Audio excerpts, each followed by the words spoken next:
Welcome to Ritika's cooking tutorials. এই শীতের সন্ধ্যায় যদি গরম গরম পালং পরোটা হয় তাহলে কিন্তু বেশ মন্দ হয় না। চলুন দেখে নেওয়া যাক রেসিপিটি। এখানে আমরা এক আটি পালং শাক ভালো করে ধুয়ে নেব।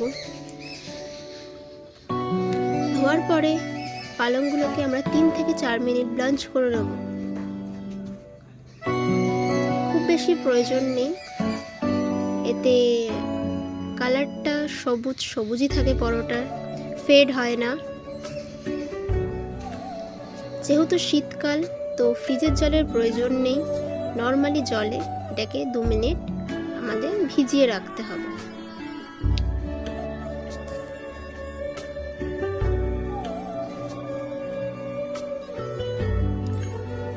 দেখুন ভালো করে ঠান্ডা হয়ে গেছে পালংটা। এবার এটা থেকে ভালো করে জল আমরা ঝাড়িয়ে নিয়ে ব্লেন্ড করব।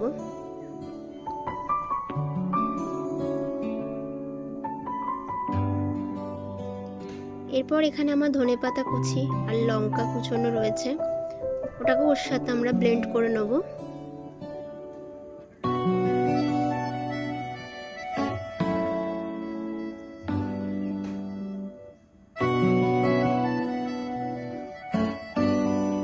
এরপর এখানে আমি ময়দা আটা দুটোই মিক্সে নিয়েছি। আপনারা চাইলে ময়দা বা আটা আলাদাভাবেও বানাতে পারেন। চলুন দেখে নিই। এখানে স্বাদ মতো আমি নুন, চিনি, 1 চামচ সাদা তেল দিলাম। ভালো করে ময়দাটাকে মিক্সড করতে হবে যাতে ময়নটা পুরো ময়দাতে ভালো করে মিক্সড হয়।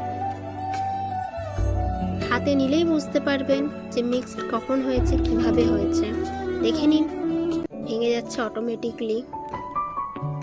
এরপরে যে ব্লেন্ডটা আমরা করে রেখেছিলাম ওটা ময়দাতে দিয়ে দেবো। দেন জল লাগলে আমরা অ্যাড করব।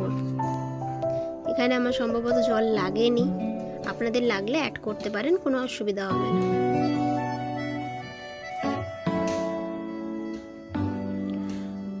দেখুন ডোটা আমাদের ভালো করে রেডি হয়ে গেছে। এরপর আমরা লেচি কেটে নেব। পরপর লেচি কাটাও আমার রেডি।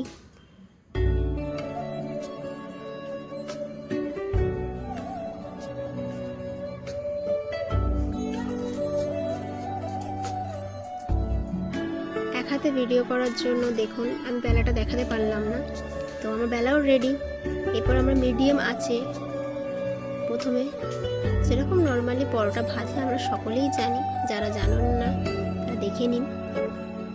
নর্মালি যেরকম ভাজে ওরকমই এপিটোপিটাকে সেঁকে নেবো একবার, নিয়ে আমরা সাদা তেল দিয়ে ওটাকে লাল লাল করে ভেজে নেব।